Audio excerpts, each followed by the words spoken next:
Avoidants don't fall in love the way emotionally expressive people do. They don't chase reassurance. They don't beg for closeness. They don't melt under affection. But there is one thing that shakes them deeply. Their ego. Not ego in the loud, arrogant sense, but the quiet identity they protect at all costs. When that ego is unintentionally threatened, something awakens inside them. Confusion, curiosity, attachment, obsession. Not because they want control, but because their emotional defense system cracks. This is the psychology most people never understand. Who the avoidant really is, beyond the label. An avoidant is not heartless. They are hyper-self-reliant. Their ego is built on independence, emotional self-control, not needing anyone, being the one who leaves first. Most avoidants learned early. If I rely on no one can hurt me. So their ego becomes, I am fine alone. I don't get attached. I don't lose control. This ego is not confidence. It is armor. Why their ego is more important than love. Love threatens an avoidant's core belief system. Love requires emotional availability, vulnerability, mutual dependence, accountability. Their ego says, I don't need anyone. So love feels dangerous. Not because of rejection, but because of loss of self-image. They protect their ego harder than their heart. What hurting an avoidant's ego really means. This does not mean insulting them. It does not mean humiliating them. It does not mean manipulation. Hurting an avoidant's ego means you stop emotionally chasing. You stop proving your worth. You stop reacting to their withdrawal. You stop centering them emotionally. You quietly step out of the role where they felt superior, secure, and untouchable. And that shakes them. Why your emotional availability fed their ego. When you were emotionally available, they felt wanted without effort. They felt chosen without commitment. They felt important without responsibility. Their ego whispered, I can pull away and still be desired. Your consistency became proof of their emotional dominance. Not intentionally, but psychologically. The moment you stop feeding their ego, the shift begins when you no longer explain yourself. You no longer chase clarity. You no longer ask for reassurance. You no longer center your emotions around them. This creates ego injury. Not dramatic, but deeply unsettling. Because suddenly, they are not in control. They are not the emotional anchor. They are not the one being pursued. Their identity feels threatened. Why avoidants panic when they feel replaced, even imagined?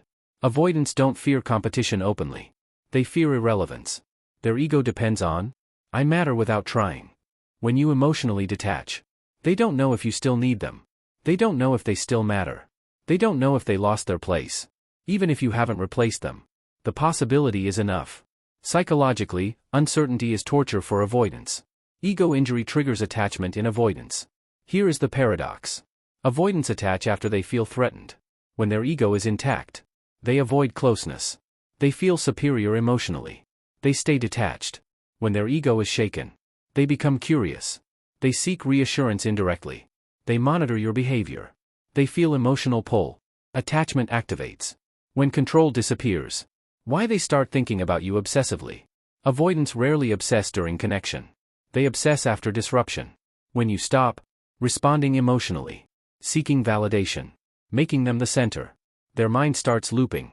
What changed? Did I lose them? Why don't they need me anymore? This is ego-based attachment turning into emotional attachment. Why they may suddenly show intense interest. You may notice sudden messages, unexpected warmth, increased curiosity, subtle jealousy, testing your availability. This is not manipulation. It is ego restabilization. They are trying to confirm, I still matter. I'm still chosen. I still have emotional impact. Why this can feel like they love you madly. When an avoidance ego is injured, their defenses weaken. Their emotions surface. Their attachment intensifies. It can feel intense because they suppressed feelings before. Now emotions rush in uncontrolled. Their fear converts into desire. But intensity does not equal emotional health. It is a response to threat, not safety. The danger of misunderstanding this phase. Many people think, I finally broke through. They love me now. I just needed to detach. But ego-triggered attachment is unstable. Once their ego restabilizes, distance may return. Avoidance may resurface. Old patterns may repeat, unless internal change happens. Why you should never hurt their ego on purpose. Important truth. Intentionally hurting someone's ego creates power dynamics, not love. Healthy attachment grows from Mutual choice. Emotional accountability. Safety with autonomy. Not from fear of loss. Your detachment should be self-protective, self-respecting, grounded, not strategic. What actually creates lasting change in avoidance? Avoidants change when they face emotional consequences. They lose access to emotional labor. They confront their avoidance patterns. They feel loss without resentment. Not because you tried harder, but because you stopped abandoning yourself. The difference between ego pain and emotional growth.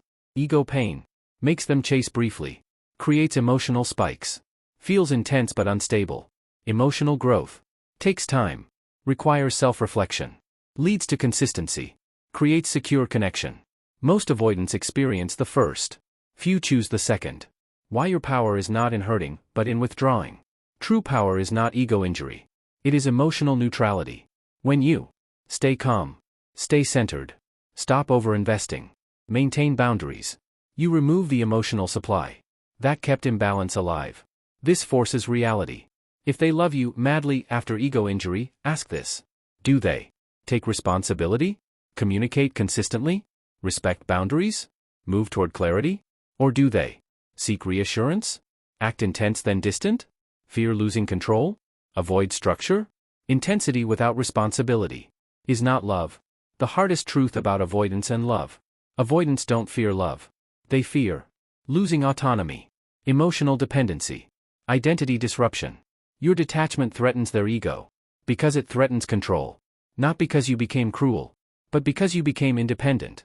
Final message. If hurting an avoidance ego made them suddenly want you, that does not mean you unlocked love.